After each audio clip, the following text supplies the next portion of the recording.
Con nosotras Mariano Yuster, jefe de redacción de La Vanguardia y editor de la revista Nueva Sociedad, y además de escribir y colaborar con numerosas publicaciones de la Nueva Sociedad. Hola Mariano, ¿cómo estás? Hola, ¿cómo estás? Muchas gracias por invitarme. ¿Se escucha bien? Se escucha un poco bajo o un poco lejos. Ok, Sí. A ver, probemos ahora. No sé si se escucha un poco mejor. Sí, ahí se escucha mejor. ¿Sí? Sí. Ahí va mejor. Buenísimo. Bueno, gracias Mariano por venir, por aceptar esta invitación. Hoy te invitamos en realidad para hablar de varios temas bastante variados justamente. Bueno, este programa se iba a hacer la semana pasada, como sabes, como saben quienes están escuchando. Y la verdad es que los temas, los ejes que queremos tratar se mantienen. La semana pasada habíamos pensado en empezar hablando de cómo últimamente están resurgiendo, al menos en los medios, en las redes sociales, todos los discursos de el liberalismo o grupos que se llaman liberalistas o que se presentan como liberales y demás. Y esta semana, el lunes exactamente, hubo en todo el país varias marchas anti-cuarentena, así se presentaron estas marchas, en las que muchos de estos lemas se volvían a repetir, entonces la verdad que nos vino muy bien para tratar el mismo tema en el programa de hoy. Un poco para también poner en tema, les contamos algunas de las cosas que se iban hablando en estas marchas. Córdoba, por ejemplo, que surgieron varios lemas, como en todo el país, donde no solo se hablaba en contra de la cuarentena, diciendo que era falsa, que el virus era falso, sino se hablaba, por ejemplo, de la UCR como unión de comunistas rechazados, o de cerrar instituciones como el INADI, como Aerolíneas Argentinas, como el CONICET, y así muchas más. E incluso, como decía recién específicamente en la ciudad de Córdoba, aparecían, por ejemplo, grupos llamados Patriarcado Unido Argentino, o un montón de declaraciones en contra de la mayoría de los colectivos que hoy en día se encuentran rezagados, como el colectivo Mujeres, como el colectivo LGBTIQ+, etcétera, etcétera. Entonces, en este plano de estas marchas y estos grupos que están resurgiendo, justamente queríamos empezar pidiéndote que nos des un poco tu visión, también algo de lo que hablas en varias notas, de este resurgimiento, o si es o no un resurgimiento de los liberales, los grupos liberales, y qué son realmente estas libertades también de las que hablan en sus expresiones, que en realidad al menos nosotras vemos tan opresoras, ¿no? De todos estos grupos. Es una pregunta complicada porque en realidad yo creo que difícilmente podría calificar de liberales a estos grupos, porque creo de hecho que izquierda, el socialismo democrático, bebe también del liberalismo, valores liberales. Quiero decir, el derecho a la autonomía del individuo, los derechos de las mujeres tienen mucho que ver con eso, es decir, el derecho al sufragio, el derecho a la interrupción voluntaria del embarazo es un derecho liberal. Digo, difícilmente pueda considerarse liberales personas o colectivos que se expresan contra una serie de políticas que encarnan, que pueden encarnar liberales mucho más sensatos y sobre todo personas de izquierda que beben del ideario liberal. Yo más bien creo que esto tiene que ver con diversas reacciones. Voy a intentar simplificarlo porque creo que es un fenómeno más complejo. Es decir, creo que en las mismas movilizaciones, aquellos que promueven una mirada de la Argentina que debe estar absolutamente abierta al exterior, esta idea cosmopolita, globalista, y por otro lado, en la misma marcha confluyen los nacionalistas más recalcitrantes que consideran que la Argentina debe replegarse. Entonces, hay una confluencia de derechas diversas. Yo no diría que hay una sola derecha ahí, diría que hay diversas derechas.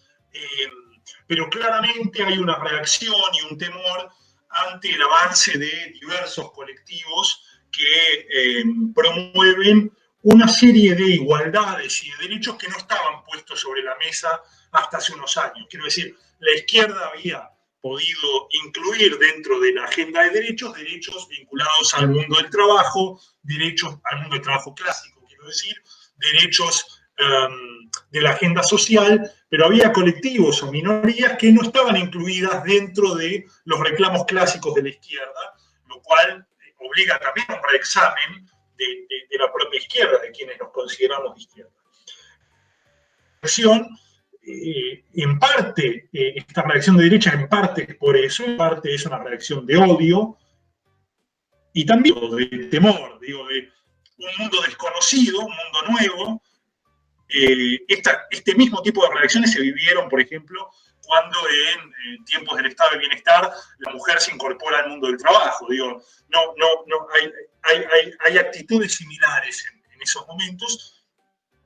Creo que tiene que ver con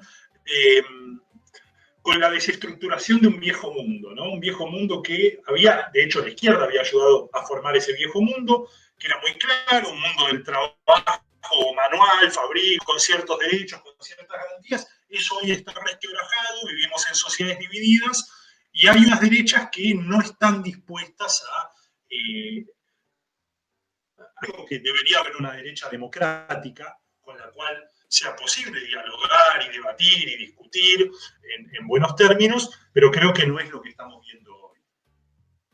Mayoritariamente estamos viendo hoy. Yo creo que sí hay expresiones más de la derecha.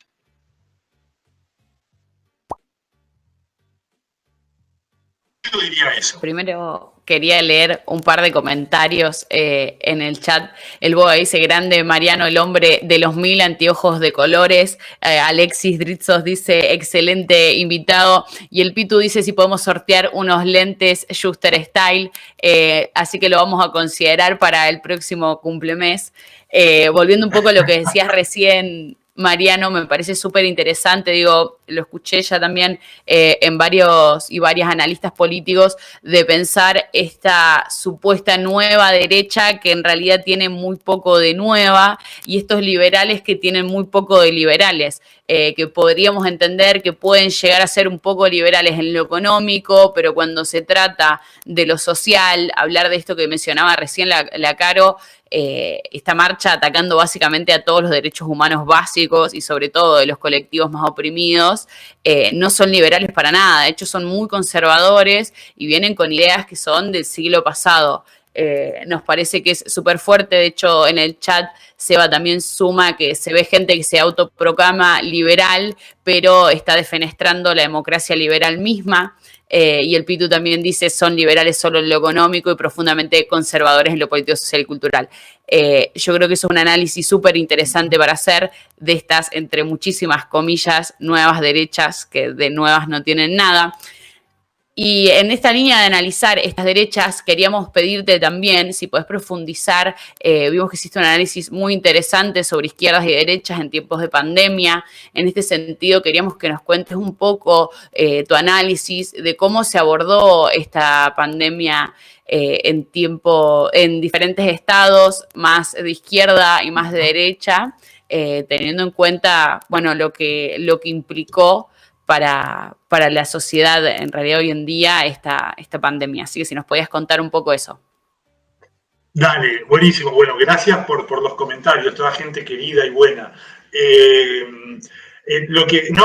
Quería decir una cosa, porque es interesante también ver sobre esta cuestión del liberalismo, que aun cuando reconociéramos la cuestión del liberalismo económico, y no la del liberalismo político. Yo creo que el liberalismo político es una causa a defender para la izquierda. Es decir, yo creo que tiene que haber bases liberales del Estado en el sentido de las libertades del individuo, las libertades de los grupos políticos. Es lo que nos permitió, de hecho, luchar contra las dictaduras. O sea, si no hubiésemos tenido ese cuerpo de ideas liberales, hubiese sido difícil. Todo es que yo creo que ni siquiera... creo que ni siquiera son deudores de la mejor tradición liberal a la que creen responder. A mí siempre me gusta citar una buena frase de Adam Smith, a quien se le atribuye es una simplificación absurda lo de la mano invisible. Por supuesto que uno está en desacuerdo con esa tesis y luego esa tesis es reformulada por Ricardo, luego por Marx, ya lo sabemos, pero Adam Smith tiene otro libro que es la teoría de los sentimientos morales, donde Adam Smith plantea algo así, no sé si la recuerdo exactamente, dice algo así como la disposición a idolatrar a los ricos y a los poderosos y a despreciar o ignorar a las personas pobres y humildes es la principal y más extendida causa de corrupción de nuestros sentimientos morales. Que nuestros sentimientos morales se corrompían cuando idolatrábamos a los ricos y despreciábamos a los pobres. Entonces, difícilmente estos liberales, que no son ni siquiera deudores de la teoría política que pudo esbozar Smith, digo, yo podría considerarlos como tales, o sea, pero bueno, es algo también a discutir. En torno a la pregunta, ahí hay un tema, que se planteó una consigna muy genérica, que salva el Estado, no el mercado, se planteó así en términos muy generales, y yo quería discutir justamente en ese texto. De acuerdo, en tanto somos personas de izquierda, democráticas, y estamos de acuerdo con la ampliación de facultades del Estado y con la llegada del Estado a tener mayores atribuciones que la que los regímenes o modelos neoliberales habilitaron. No todo fortalecimiento del Estado es positivo. Eso también a mí me interesaba marcarlo. Digo, el fortalecimiento del Estado en algunos sitios donde gobiernan las extremas derechas está lejos de ser positivo. Y yo lo que planteaba y se está fortaleciendo. Es decir, en Polonia, donde hay un régimen que persigue a no solamente las poblaciones, las disidencias sexogenéricas, sino que también persigue a grupos religiosos, sobre todo a los judíos en Polonia, y persigue a las izquierdas, yo no diría que el Estado no se fortaleció, pero diría que se fortaleció para algo malo. Utilizó la crisis del coronavirus como que le habilita la posibilidad de, digamos, enclaustrar a la gente. Ahora, yo lo que discutía era, yo creo que es Argentina, que es lo que algunos liberales dicen que pasa acá, y uno debería decir, veamos el caso polaco, veamos el caso húngaro, veamos el caso ruso, veamos el caso chino, digo, porque es muy sencillo decirlo desde acá, donde eso no sucede, y uno tiene datos fehacientes y claros de lugares donde sucede. En Grecia, por ejemplo, se utilizaron 2 islas para enclaustrar a las personas migrantes. Entonces, tengamos cuidado con exagerar lo que sucede en Argentina, decía yo también. También hay que pensar qué tipo de Estado queremos aquellos que nos enmarcamos en una concepción socialista y democrática.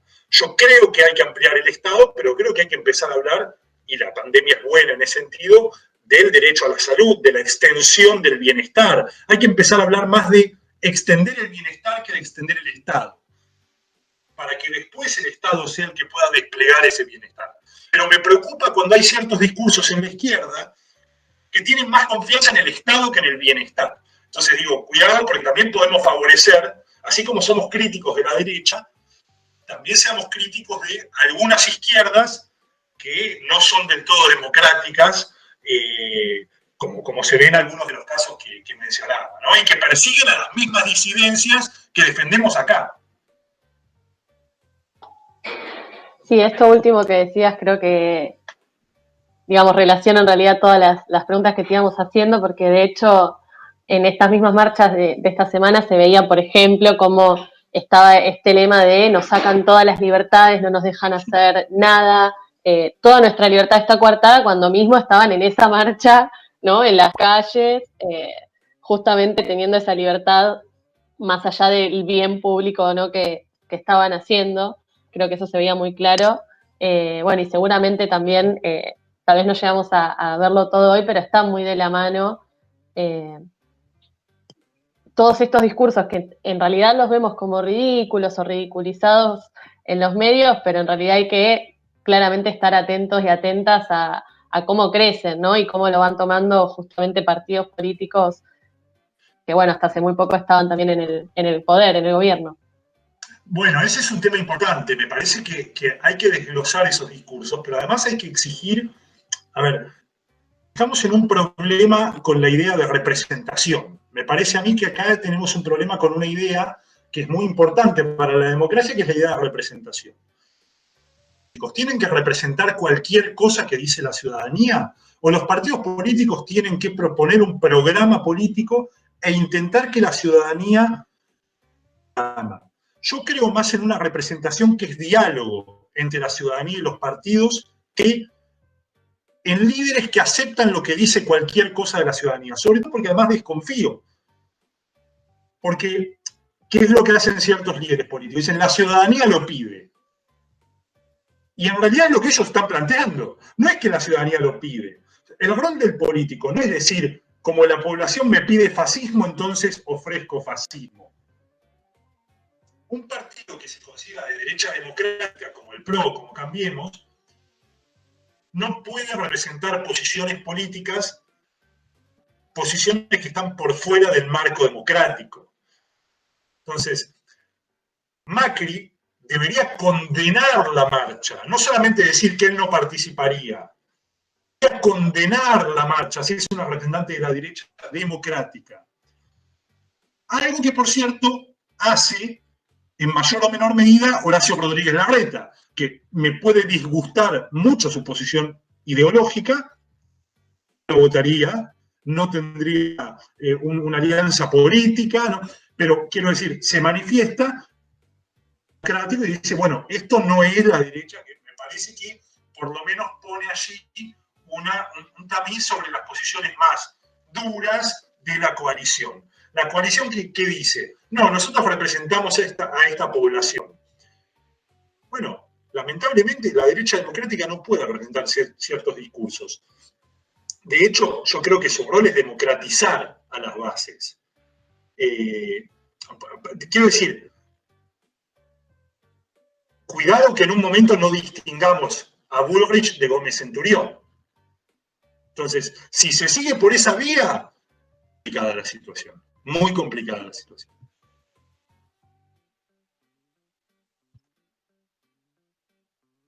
En este sentido, recién hablabas vos, bueno, de cómo hacer, pensaba yo mientras vos hablabas de la representatividad, cómo hacemos nosotros para representar a la juventud, por ejemplo.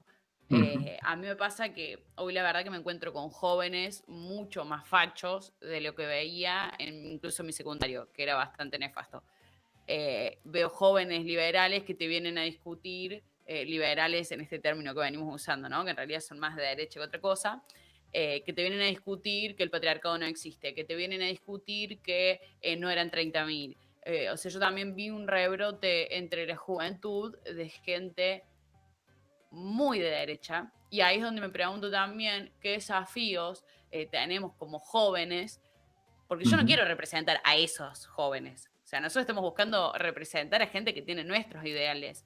Creo que ahí también va mucho este discurso del pragmatismo. Entonces, hoy son esos los jóvenes, entonces mañana voy con Expert a ver si gano y esos jóvenes me votan.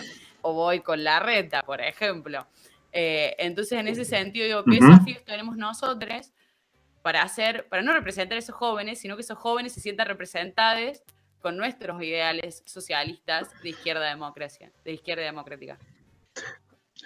Bueno, es un problemón la pregunta, porque yo ahí creo que lo que hay que hacer es pedagogía política. Es decir, uno tiene que saber que nunca va a representar a un colectivo en su totalidad. Es decir, cuando los socialistas dicen los jóvenes, se refieren a lo que desearía que pensaran los jóvenes, no necesariamente a lo que efectivamente piensan. Entonces, ahí yo lo que plantearía es lo siguiente: hay que plantear un programa político, hay que plantear un discurso político y hay que plantear argumentos. Y hay que salir a discutir. Hay que intentar hacerlo con la mayor fraternidad posible, es decir, sabiendo que son jóvenes con otras ideas y sobre todo intentando rehuir algo a lo que las personas de izquierda somos bastante... tenemos un gran defecto. En la izquierda tenemos un defecto que hay que decirlo. Creemos que somos moralmente superiores. Es decir, creemos que como nuestra causa creemos que es mejor, entonces creemos que los demás son tontos, están alienados, son todos fachos, no hay que dialogar. y eso produce que nosotros nos cerremos, es decir, que nosotros nos metamos para adentro y creamos que somos los dueños de la verdad y de la razón, pero que en realidad somos unos incomprendidos. Yo creo que hay que adoptar otra actitud, que hay que adoptar una actitud crítica y de pensar por qué esos jóvenes no se sienten atraídos por ciertos discursos. Obviamente obviamente siempre hay un fondo de olla que, digamos, no se siente atraído porque simplemente tiene otra ideología, piensa distinto y lo respetamos. Disentimos, pero lo respetamos.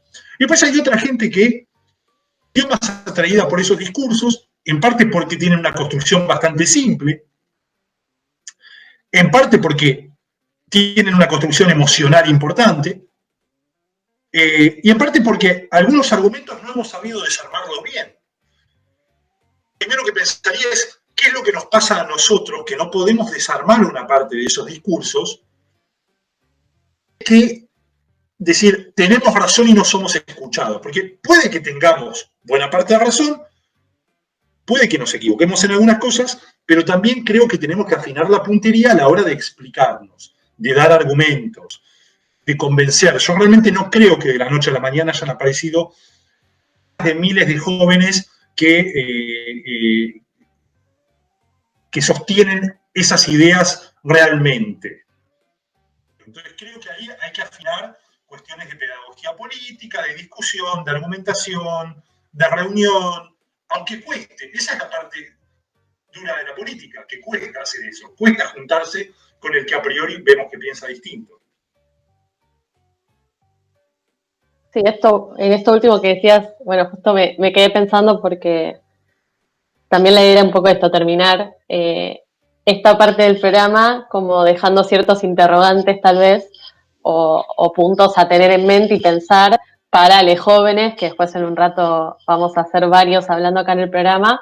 Creo que está bueno esto que decís, ¿no? De salir un poco del lugar de, bueno, esto que yo pienso está bien, ¿qué hago para que me escuchen? Y pensar, bueno, cómo desarmar lo que está del otro lado, si se quiere. Y tal vez, en gran parte, esto que vos decís se genera, o pienso a partir de lo que decías, mucho por los discursos que más se difunden, o los discursos que más salen en los medios más masivos, en las redes sociales, que tal vez no es que sean decenas de miles de jóvenes, pero un poco encerrados en nuestra burbuja, creemos que están surgiendo por todos lados, cuando en realidad es que lo pasan en todos los canales o que en todas las redes tenés, no sé, los famosos bots hablándote y bardeando todos los temas que hables, que sean un poco progresistas, digamos. Entonces tal vez sea más por este lado de, bueno, qué vemos y qué escuchamos en el día a día y qué es realmente lo que está tal vez conquistando, si se quiere, a los jóvenes. Y de hecho, no sé si, creo todavía no lo hablamos tanto en el programa, pero lo hablamos mucho por fuera, que en realidad vemos una gran mayoría que ni siquiera está acercándose a partidos políticos, sino que la mayoría está en realidad enganchándose con organizaciones sociales, ¿no? Entonces tal vez ese sea otro desafío, bueno, cómo llegar a esos jóvenes que directamente no ven al partido político como un espacio en el que puedan participar, si se quiere. Sí, bueno, es que nosotros también teníamos la tendencia histórica, o sea, también nunca se visibilizó la juventud de derecha. Eso también es cierto. Cuando en la política se visibilizaba la juventud, uno decía, bueno, la juventud es de la izquierda, la juventud es del peronismo. Y yo creo que también había un tema de visibilidad, sinceramente. Y ahí yo también diría, cuidado, hay muchos jóvenes sumándose a organizaciones como el ACETEP o como el Movimiento Evita. Diría, cuidado con creer que todos los jóvenes se están sumando ahora al partido de Spert. Digo, por supuesto que es verdad que hay una derecha que evidentemente resulta más atractiva y los jóvenes se muestran con menos desparpajo ahí. También nuestra democracia es joven y no hubo, quiero decir, en el menemismo había una cosa vergonzante por parte de los jóvenes que votaban a Menem, no había unas juventudes menemistas y luego no hubo procesos. Entonces, este fue el proceso del macrismo, fue el primer proceso de derecha, digamos, post-kirchnerista, evidenció el surgimiento o el crecimiento de juventudes de derecha. Pero yo diría, cuidado, no, tampoco compremos que todos los jóvenes están en la derecha. Hay una disputa ahí, hay una disputa de sentido y yo creo que hay que darla. Totalmente de acuerdo. En este sentido, yo creo que somos conscientes, si no, los resultados electorales también hubiesen sido distintos en cuanto a Espert, por ejemplo. La verdad que son muy pocos, son sobre todo jóvenes, muy jóvenes, 15 años, son sobre todo hombres blancos de clase media también, hay que decirlo. Y que yo creo que también le llama a esto casi preadolescentes porque es algo súper reaccionario. Entonces yo creo que también va por ese lado, que cuando sos más joven tampoco vas a una opción capaz más tranquila o más tibia capaz, sino a algo más reaccionario. Y lo que decía la Caro para mí también es analizar esto de qué tanto representan y qué tanto incluyen a la juventud los partidos políticos. Porque si bien sí se pueden ir a organizaciones o a partidos más progres, yo creo que capaz están más en organizaciones como La Poderosa, Correpi, en otros espacios o incluso en los movimientos sociales por el medio ambiente, por el aborto, por el colectivo LGBTQ. Entonces, en ese sentido, creo que tenemos que pensar un poco más cómo volver a incluir a esas masas, siendo que siempre nos sentimos como Partido Socialista un partido de masas. Creo que hoy no representamos a esas masas. Volver a repensar el rol de nuestro partido, capaz de los partidos en general, pero por supuesto que nosotras como socialistas lo que más nos interesa es nuestro partido. Y en eso te quería que si nos podías hacer una pequeña reflexión de qué rol tenemos los partidos, cómo ir evolucionando y adaptándonos a esta claramente sociedad que es siempre cambiante. Bueno, yo creo que ese es el gran problema de los partidos y de los partidos de izquierda principalmente, porque los partidos de izquierda son los que proponen en general transformaciones sociales, pero después no saben adaptarse bien a las transformaciones sociales que se producen gracias al propio hacer de esos partidos. ¿Cuál es la dinámica del partido político progresista o de izquierda? Provoca o ayuda a provocar, cuando no gobierna, pero ayuda a un proceso, algunas transformaciones sociales. Esas transformaciones se producen. Y luego la ciudadanía se adapta a esa nueva realidad, a esas nuevas transformaciones. Y entonces el partido en general tiene un desfasaje histórico entre las nuevas propuestas y sus viejas conquistas. Entonces,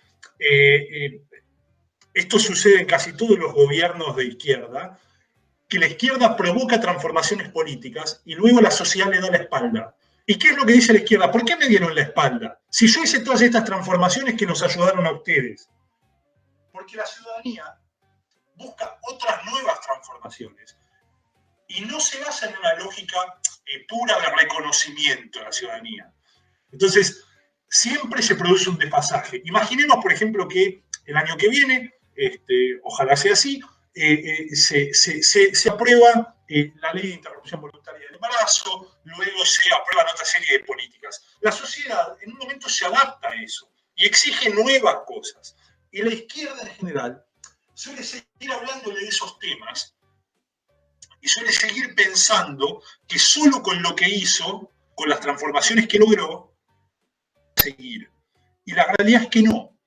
Y ese tiempo es el tiempo en el cual, en ese desfasaje, es en el cual la izquierda tiene que ayornarse y tiene que modificar su forma de pensar y tiene que, digamos, progresar ella misma. Es decir, el progresismo también se lo tiene que aplicar la izquierda a sí misma. Una consigna para la sociedad, porque de hecho se vuelve conservador ese progresismo también. Me parece interesante el planteo, porque ahí sí eso es un problema histórico de las izquierdas. Clarísimo esto, Mariano. Y si tenés tiempo, tenemos una pregunta más que nos llega de Hernán Martín en el chat de YouTube, que él pregunta: ¿crees que el contexto social no es permeable al discurso del socialismo o es que no está habiendo discurso socialista por parte de nuestra organización, teniendo en cuenta la crisis del partido? Yo creo que el discurso socialista en Argentina siempre tiene un problema. Pero creo que hoy tiene más problemas que en otros momentos. Tiene un problema porque el discurso socialista claramente no es peronista, aunque pueda tener relaciones de apoyo a ciertos sectores del peronismo, aunque bebe de fuentes del liberalismo. Entonces siempre tiene un problema. Siempre tiene un problema. Históricamente lo tuvo. Pero yo creo que lo tiene más ahora. Si nosotros revisamos la historia de la transición democrática hacia acá, había figuras rutilantes del socialismo, pero además había una presencia, yo diría, cultural del socialismo. Había intelectuales que se reflexionaban, y yo creo que el kirchnerismo supuso un problema para el socialismo, porque en parte supuso la concreción de algunas de las políticas que pensaba el socialismo, que al socialismo no le resultan de todo agradables. Entonces el socialismo quedó atrapado en eso. Y por otro lado, el macrismo le supone un problema porque le parece a priori a algunos más agradable, aunque luego no lo sea, su forma, agradable todo el contenido. Y el problema de la representación es que, por un lado, quedó muy atrapado en la lógica del gobierno municipal y provincial santafesino y rosarino, lo cual, a ver, es un problema, pero es un activo a la vez. Quiero decir, es un problema por beneficio. Es decir, sin eso tampoco hay idea socialista. Y a la vez yo creo que perdió un poco su ruta ideológica nacional y su capacidad de pararse de una manera que yo creo que era buena, que es en el medio.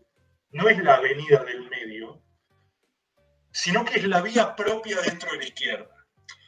Lo cual implica ciertas posibilidades de relación con el kirchnerismo y ciertas posibilidades de relación con los liberalismos. La idea de la grieta lo agrietó también internamente. Empezaron a aparecer sectores que se sienten mucho más identificados con el kirchnerismo y sectores que se sienten mucho más identificados, y esto hay que decirlo, existen, con posiciones más macristas. Y yo creo que la solución no está en ninguno de los dos lugares. Yo creo que la solución está en el establecimiento de una vía de izquierda propia, izquierda democrática propia, que te permita dialogar y negociar con los distintos actores políticos. Y hacer prevalecer el crecimiento propio antes que hacerlo a expensas de los demás, a costo de perder todo. Creo que hoy, pero es una posición personal, de un no militante, de un simpatizante con ideas socialistas, como hay muchos desde afuera, que debe reconstruir una identidad que además debe ser plural, debe contener distintos actores, debe tener una posición de izquierda, debe tener una posición de centro y debe lograr contener actores un poco más escorados hacia lo liberal. Debe lograr contener todo eso, pero debe tener una política clara, irrenunciable en ciertos temas. Permite reconstruir tu identidad. Construirla a expensas de otros, yo creo que no es el momento y creo que no va a funcionar. Que se trate de entrar en un lugar o en otro, sino de construir relaciones maduras a partir de una identidad propia. El socialismo carece de esa identidad propia. A no ser, ¿por qué? Porque yo no creo que la identidad sea la identidad de gobierno en Rosario y en Santa Fe. Creo que una cosa es la identidad de gobierno y otra cosa es la identidad política de un partido. Una cosa es el gobierno y otra cosa es el partido. Y eso a mí me parece que es problemático hoy para el socialismo. Bueno, un montón de información en esta entrevista. Yo creo que personalmente sí acuerdo con que hoy estamos en una crisis, no sé si de identidad, pero me parece que tenemos posturas muy distintas dentro del partido y eso nos lleva, sí, capaz a una crisis de identidad, pero por lo menos estoy convencida de que nuestra identidad tiene que ser totalmente de izquierda democrática. Agradecemos muchísimo, ahí lo decía Pato en el chat, mirarnos con este ojo crítico, que es súper necesario repensarnos constantemente. Así que queríamos cerrar haciéndote la pregunta del programa. en esta pandemia, ¿cuál fue el peor momento donde te falló el internet, te dejó ahí a pata? Muy buena pregunta. Pero la verdad es que me dejó tantas veces a pata que no sé cuál fue el peor momento. Es decir, no sé si reconozco el momento, sino que creo que el momento de cuando se corta internet, pasando, te parece que es un momento terrible, aun cuando no lo sea. No, puedo decir la verdad, voy a decir la verdad, porque me acabo de dar cuenta. Nosotros con mi novia no teníamos tele, no teníamos el aparato, televisor, no teníamos. Y en la pandemia fue, bueno, nada, mirar de una pantalla más grande, no sé qué, y creo que la segunda vez que pusimos Netflix se cortó internet. Así que sospecho que fue como, che, ¿y para qué esto si al final no va? Pero no, una pavada total. Gracias Mariano. Es muy cierto que cada vez parece una crisis y en general no lo es. Creo que nos está pasando mucho en estos meses. Gracias de vuelta por venir al programa y todo lo que dijiste creo que nos dejás a nosotras, pero también a los que están escuchando pensando varias cosas, así que muchas gracias. Y bueno, ojalá algún día volvamos a invitarte a hablar otros temas probablemente. Sería un gusto. Buenísimo, no, muchas gracias a ustedes, estuvo buenísimo. Mil gracias, en serio. Se va en realidad en este momento entonces Mariano Schuster, que es jefe de redacción de La Vanguardia y editor de la revista Nueva Sociedad. Ahora, antes de